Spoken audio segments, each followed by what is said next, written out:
दोस्तों, आपका स्वागत करते हैं हमारे चैनल में। आज हम चैप्टर लेके आए हैं, चैप्टर 2 है जो कि क्लास 12 बायोलॉजी का है, sexual reproduction in flowering plants. बात करेंगे सेक्सुअल रिप्रोडक्शन किसके अंदर, फ्लावरिंग प्लांट्स के अंदर। दोस्तों, अगर आपने एनसीईआरटी पढ़ी होगी तो चैप्टर 2 के फर्स्ट पेज में एनसीईआरटी कुछ लाइनें लिखता है, कुछ कहना चाह रहा है। फ्लावर की टॉपिक दे रखा है और उसके कुछ डेफिनेशंस हैं, वो सारे मैं अपने नोट्स में 100% एनसीईआरटी के नोट्स में बना के ले आया हूँ। आप लोगों ने चैप्टर 1 भी देखा होगा, आप सपोर्ट करिए और चैप्टर्स अपने यूट्यूब पर लाता रहूँगा। बात करते हैं चैप्टर 2 की, सेक्सुअल रिप्रोडक्शन फ्लावरिंग प्लांट्स की। दोस्तों, ये चैप्टर फ्लावर से शुरू होता है और कई सारे पार्ट्स हम इसमें फ्लावर के पढ़ेंगे, लेकिन बात आती है फ्लावरिंग प्लांट्स की। फ्लावरिंग प्लांट्स क्या, यानी कि जो एंजियोस्पर्म के अंदर आते हैं। आपने क्लास 11th में पढ़ा होगा, किंगडम प्लांट को पार्ट्स में डिवाइड कर रखा है, जैसे कि algae, bryophyta, pteridophyta, gymnosperm, angiosperm. तो एंजियोस्पर्म के अंदर जो प्लांट्स आते हैं उन्हें फ्लावरिंग प्लांट्स कहते हैं। क्यों? क्योंकि इनमें फ्लावर्स निकलते हैं। फ्लावर तो आप सभी जानते होंगे, हमारे पाठ पूजा में और कई चीज़ों में फ्लावर्स यूज होते हैं। एनसीईआरटी अपनी लाइनों में लिखता है कि जैसे कि ऑर्नामेंटल के तौर पे हम फ्लावर्स को यूज़ करते हैं, सोशली भी यूज़ करते हैं, रिलीजियस पर्पस पे भी यूज़ करते हैं, और कल्चरल इवेंट जितने भी हमारे होते हैं उनमें हम यूज़ करते हैं फ्लावर्स का। तो बिना सेक्सुअल रिप्रोडक्शन की मदद से ये कह लीजिए चमत्कार है एक तरह से कि हमें फ्लावर्स देखने को मिलते हैं, क्योंकि ये देन है सेक्सुअल रिप्रोडक्शन की। दोस्तों, अब नोट से शुरुआत करते हैं। All flowering plants show sexual reproduction, यानी कि जितने भी फ्लावरिंग प्लांट्स हैं एंजियोस्पर्म में आते हैं जो, वो सारे शो करते हैं sexual reproduction. Flower a fascinating organ of an angiosperm. जो फ्लावर है वो बहुत ज़्यादा फैसिनेटिंग ऑर्गन है एंजियोस्पर्म का। ठीक है। फ्लावर इस मॉर्फोलॉजिकली, एम्ब्रोलॉजिकली मार्वल, अद्भुत चमत्कार है, and site of sexual reproduction, और एक साइट है सेक्सुअल रिप्रोडक्शन का। आगे हम देखेंगे कि फ्लावर में भी मेल पार्ट क्या होते हैं, फीमेल पार्ट क्या होते हैं, क्योंकि हमने बात करी थी चैप्टर 1 में कि सेक्सुअल रिप्रोडक्शन के अंदर दो पेरेंट्स जो होते हैं, दो इन्वॉल्व होते हैं, मेल और फीमेल। तो फ्लावर में मेल पार्ट क्या होता है, फीमेल पार्ट क्या होता है, इसकी हम बात कर रहे होंगे। तो अभी इसने इसलिए ये कहा है कि ये साइट है सेक्सुअल रिप्रोडक्शन का। एनसीईआरटी में अपनी लाइनों में लिखता है, मैंने यहाँ पर लिखा भी है, ये एनसीईआरटी का है, फ्लोरिकल्चर के बारे में पूछता है। फ्लोरिकल्चर क्या होता है? फ्लोरिकल्चर होता है cultivation, breeding and marketing of flower, यानी कि हम फ्लावर की पैदावार करते हैं, कल्टीवेशन उसकी करते हैं, उसकी ब्रीडिंग करते हैं, यानी कि ब्रीड, नए नए ब्रीड बनाते हैं। जैसे कि आपने नॉर्मली देखा होगा कि रेड फ्लावर, रेड कलर के रोज़ होते हैं, वाइट कलर के भी आप लोगों ने देखा होगा। तो पिंक रोज़ बनाने हो तो ब्रीडिंग करके पिंक रोज़ बना दिया उसका। तो ब्रीडिंग भी बहुत ज़रूरी है, नए नए तरीके के फ्लावर्स भी बहुत ज़रूरी है मार्केट में आना। कंपटीशन बढ़ता है तो नए नए ब्रीडिंग तकनीक अपनाते हैं फार्मर्स। और मार्केटिंग तो ज़रूरी है ही है, किसी भी चीज़ की अगर मार्केटिंग नहीं करेंगे, मार्केटिंग वैल्यू नहीं होगी तो वो बिकेगा कैसे।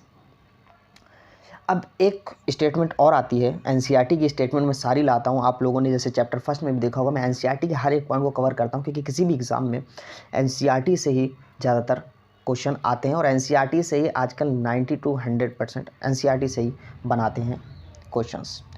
Flower is a modified shoot. ये स्टेटमेंट कई बच्चों को समझ में नहीं आता कि ये फ्लावर को इसने मॉडिफाइड शूट कैसे कह दिया। आधे बच्चों को तो यही समझ में आता है ये शूट क्या है। ठीक है, स्टेम हमने सुना था, लीव सुना था, ये शूट क्या है। मैं आपको डिफरेंस करके बताता हूँ कि स्टेम और शूट में क्या डिफरेंस होता है फिर। ठीक है, ये मैं आपके सामने ले आया हूँ। आप स्टेम देख रहे होंगे एक तरफ शूट देख रहे होंगे। ये जो स्टेम है, मैं आपको समझाने की कोशिश करता हूँ। ये आप मान लीजिए एक कोई डंडी है किसी पेड़ की, तो यहाँ पर नोड है, ये यहाँ पर नोड है बने हुए हैं सारे, और जो दो नोड के बीच का जो गैप है उसको इंटरनोड कहते हैं। आप इसको एक तरह से कोई बांस मान लीजिए, जैसे आपने देखा होगा बसवाड़ी जो गाँवों में रहते हैं उन्होंने देखा होगा, ये नोड होता है यहाँ पर, और इसके बीच का जो गैप है वो इंटरनोड हो गया। ये किसी भी स्टेम में आप ले लीजिए, कोई भी आपने पेड़ पौधे देखे होंगे उसमें स्टेम में होगा, यहाँ पर जहाँ से लीव्स निकलती हैं वो नोड हो जाते हैं, और जो उसके बीच का गैप होता है वो इंटरनोड हो जाता है। तो शूट क्या होता है, मैंने यहाँ पर लिख दिया, आप लोगों को समझ में आ गया होगा कि shoot stem plus leaves, stem और उसके साथ में लीव्स, तो उसको शूट कहते हैं। अब आप अच्छे से समझ गए होंगे कि शूट क्या होता है।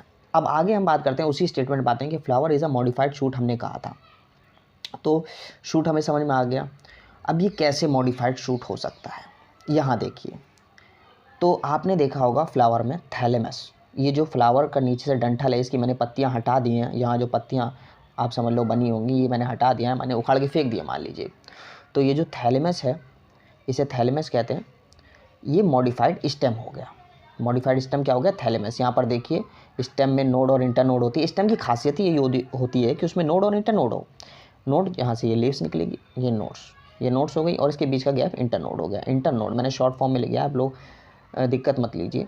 मॉडिफाइड लीव्स क्या है यहाँ पर? फ्लोरल, जिसको हम फ्लोरल लीव्स भी कहते हैं, वो सेपल हो गई। सेपल यहाँ पर होते हैं, एक हरी तरह की पत्ती होती है, ये प्रोटेक्ट करता है जब फ्लावर निकलता है। पेटल होते हैं जो फ्लावर्स की पंखुड़ियाँ होती हैं। स्टेमन होता है जो मेल पार्ट हो गया। कार्पल, पिस्टल जो कि फीमेल पार्ट हो गया फ्लावर का। आगे हम बात करें तो ये कुछ फ्लावर के बारे में मैंने यहाँ पर लिखा है, ये डायग्राम बनाया है मैंने, आप देख सकते हैं। यहाँ पर मैंने कैलिक्स बोला, ये ग्रीन कलर का आपने देखा होगा फ्लावर की शुरुआती दिनों में फ्लावर्स के यहाँ पर ग्रीन होता है, ग्रीन निकलता है, प्रोटेक्शन के लिए यूज़ होता है। फिर यहाँ पर कोरोला आ गया। कोरोला कुछ नहीं है कि वही पेटल्स ही हैं, पत्तियाँ ये छोटी बना दी यहाँ पर आप समझाने के लिए मैंने। ये मेल पार्ट है एंड्रोशियम हो गया, और ये फीमेल पार्ट गायनोशियम हो गया। कुछ टर्म्स आती हैं सेक्सुअल रिप्रोडक्शन फ्लावरिंग प्लांट्स में इसी चैप्टर में, जो बच्चों को समझने में दिक्कत होती है, तो मैं इसीलिए आप लोगों के सामने ये पॉइंट्स ले आया हूँ। Collection of sepals. अब सेपल्स मैंने कहा था जो यहाँ पर ग्रीन कलर का होता है, प्रोटेक्शन के लिए यूज़ होता है शुरुआती दिनों में फ्लावर्स की। अगर वो कलेक्शन है, ढेर सारे हैं, तो उसको कैलिक्स कहते हैं। आउटर मोस्ट होता है यहाँ पर, ये सबसे आउटर मोस्ट ये है, फिर ऐसे ऐसे अंदर चला जाता है, ठीक है। कलेक्शन ऑफ पेटल्स, पंखुड़ियों को कलेक्शन होता है जो, उनको कोरोला कहते हैं। तो सिंगल हो तो पेटल, और अगर कलेक्शन हो सबका गुच्छेदार हो तो कोरोला। ऐसे ही इसमें भी होता है। अब कलेक्शन ऑफ स्टेमन मेल पार्ट होता है फ्लावर में, और कार्पल फीमेल पार्ट होता है। कलेक्शन ऑफ स्टेमन, अगर ढेर सारे स्टेमन हो तो एंड्रोशियम हो जाएगा, और अगर ढेर सारे कार्पल हो तो गायनोशियम हो जाएगा। गायनोशियम इनर मोस्ट इसलिए लिखा है क्योंकि यहाँ पर सबसे अंदर में जो होता है वो गायनोशियम होता है। इन दोनों को रेड कलर से लिखा है इसेंशियल होल्स। ये एक इसेंशियल चीज़ें हैं, इनके बिना सेक्सुअल रिप्रोडक्शन नहीं हो पाएगा। मेल पार्ट हो गया, फीमेल पार्ट हो गया, सेक्सुअल रिप्रोडक्शन नहीं हो पाएगा, इसलिए इन्हें इसेंशियल लिखा गया। यहाँ पर छोटा सा डायग्राम मैंने फ्लावर्स को दिया है, आप देख सकते हैं। पेटल हो गया ये, और ये स्टेमन हो गया, ये कार्पल हो गया, ये सेपल हो गया प्रोटेक्शन के लिए सेपल हो गया यहाँ पर। दोस्तों आपके लिए मैं एक सिंपल वे में पूरा फ्लावर का डायग्राम और उसके जितनी भी लेबलिंग है वो सारी मैं लेके आ चुका हूँ। तो दोस्तों मैं आपको एक बात, एग्जाम्स होते हैं जो, इसमें लेबलिंग भी बहुत इंपॉर्टेंट है, इसीलिए मैं एनसीईआरटी की जितनी भी लेबलिंग है इस फ्लावर की मैं लेके आ चुका हूँ, और साथ में उसमें फंक्शंस, उनके पार्ट्स, जितने भी मेल स्ट्रक्चर के पार्ट है, जितने फीमेल स्ट्रक्चर के पार्ट है, सारे लेके आ चुका हूँ। दोस्तों आपको मैं दिखा देना चाहता हूँ, ये फ्लावर है एक, आप लोगों ने फ्लावर देखा होगा अपनी ज़िंदगी में। ये थैलेमस है यहाँ पर, और ये देखिए ये पूरा फीमेल पार्ट है। फीमेल पार्ट पिस्टल बोलते हैं, कार्पल बोलते हैं। अगर मैनी हो तो गायनोशियम, मैंने आपको बताया था पहले। ये फीमेल रिप्रोडक्टिव स्ट्रक्चर है, कुछ बच्चों को नहीं पता होगा तो ये फीमेल का साइन है, ठीक है। ये मेल पार्ट है, मेल है, स्टेमन कहते हैं, मेल रिप्रोडक्टिव स्ट्रक्चर है। अगर मैनी हो, ये ढेर सारे हो, तो एंडोशियम हो गया। ये भी आपको क्लियर है, सब क्लियर कट मैं बताते जा रहा हूँ एक एक चीज़।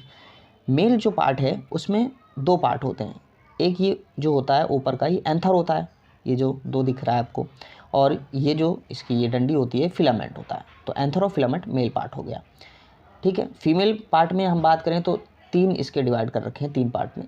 ये ऊपर का वाले को हम स्टिग्मा कहते हैं, बीच में स्टाइल हो गया, और ये यहाँ पर ओवरी होती है, तो ये स्टिग्मा, स्टाइल और ओवरी हो गया, ठीक है, फीमेल पार्ट। पेटल आपको पता ही है, कलरफुल होते हैं, अट्रैक्शन के लिए यूज़ होते हैं, फंक्शन मैंने लिख दिया यहाँ पर। कोरोला, अगर मैनी हो तो कोरोला यूज़ करते हैं। सेपल प्रोटेक्शन के लिए मैंने कहा था। अभी यहाँ पर प्रोटेक्शन, बच्चे सोचेंगे ये इतना बड़ा है, यहाँ पर क्या करेगा प्रोटेक्शन का। तो दोस्तों आपने अगर फ्लावर प्लांट देखा होगा तो इनिशियल स्टेज में आपने देखा होगा, तो फ्लावर जब निकलता है तो उसके ऊपर हरी हरी पत्तियाँ होती हैं, वो और कुछ नहीं, वो ये सेपल ही होते हैं, वो प्रोटेक्शन कर रहे होते हैं। और धीरे धीरे जब खुलता है फ्लावर तो ये बड़ी होके निकलती हैं, और ये साइड में नीचे छुप जाती हैं, ठीक है। अब बात करें इसेंशियल होल, यहाँ पर लिखा हुआ है इसेंशियल होल जो है एंड्रोशियम और गायनोशियम है, ठीक है। और टैपल आप लोगों ने सुना होगा बच्चों। टैपल के बारे में अगर ना सुना हो तो मैं आपको बता देना चाहता हूँ।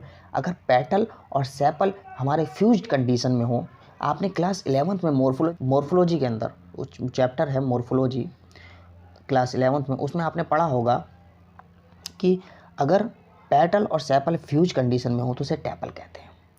और मैनी, अगर देखिए मैनी, इसमें भी कंडीशन है, अगर ढेर सारे आ गए तो हम इसको पेरियंथ कहेंगे। ठीक है, अगर इसमें मैनी पेटल टैपल आ गए तो उसको हम पेरियंथ कहेंगे। अब बात करते हैं, हम शुरुआत करते हैं अपनी अंदर जाने की। अब टॉपिक की हम गहराई में जाते हुए बात करेंगे मेल रिप्रोडक्टिव स्ट्रक्चर के बारे में, जो कि हमारा स्टेमन है। अब धीरे धीरे हम टॉपिक के अंदर जाते जा रहे हैं, आप लोग कंसंट्रेशन बनाए रखिए। मेल रिप्रोडक्शन ये है आपका सामने, ये आपने पहले भी देखा होगा, फ्लावर के अंदर फिलामेंट है, एंथर है इसका। यहाँ मैं आपको एक चीज़ बताता हूँ जो एग्ज़ाम्स में पूछी जाती है।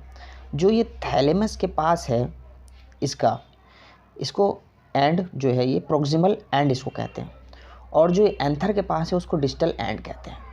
ठीक है, इसको याद करने का एक ट्रिक आप ये समझ लीजिए कि ये दूर है यहाँ थैलेमस से तो इसको डिस्टल एंड कह दिया, डिस्टेंस पे है थोड़ा तो इसको डिस्टल एंड कह दिया। याद करने का तरीका मैं आपको बता रहा हूँ।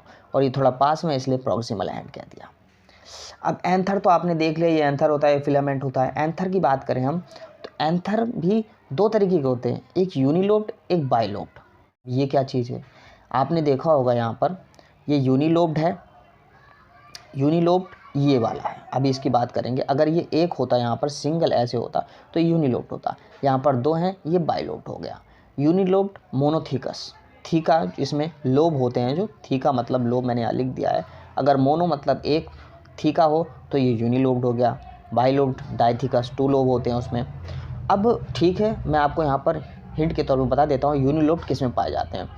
फैमिलीज़ आपने क्लास 11th में पढ़ी होगी, तो एक दोस्तों यूनिलोब्ड में आपने क्लास 11th में पढ़ा होगा कि मालवेसी फैमिली यूनिलोब्ड एंथर उसमें पाए जाते हैं, मालवेसी फैमिली में। एग्जाम्पल है इसके हिबिस्कस, कॉटन और ओखरा। तो ये सारे एग्जाम्पल है, आप लोगों ने हिंट के तौर पर मैंने यहाँ पर बता दिया आप लोगों को। आगे दोस्तों आपने देखा होगा मोनोकार्पिक प्लांट और पॉलीकार्पिक प्लांट, तो आपने सुना होगा, इसके बारे में मैं आज आपको बता देता हूँ। मोनोकार्पिक प्लांट क्या होते हैं? ऐसे प्लांट जिनकी लाइफ स्पैन 1 टाइम होती है, लाइफ स्पैन में उनके 1 टाइम फ्लावरिंग और फ्रूटिंग होती है। एग्जाम्पल के तौर पे वेट एंड राइस आपने गाँव में देखा होगा कि एक ही टाइम पे कल्टीवेशन का हो के सारी चीज़ें हो के एक ही टाइम पे ख़त्म हो जाते हैं फ्लावरिंग और फ्रूटिंग करके अपनी लाइफ स्पैन में।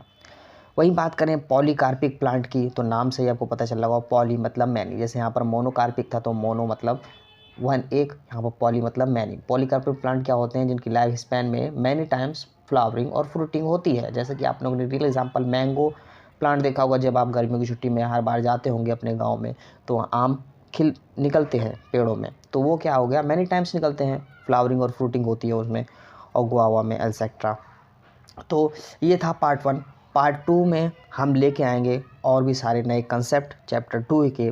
तो हमारे चैनल को सपोर्ट करिए, लाइक करिए, सब्सक्राइब करिए, और कोई भी आपकी क्वेरी हो तो कमेंट ज़रूर करिए, अपने दोस्तों के साथ शेयर करिए। जय हिंद, जय भारत।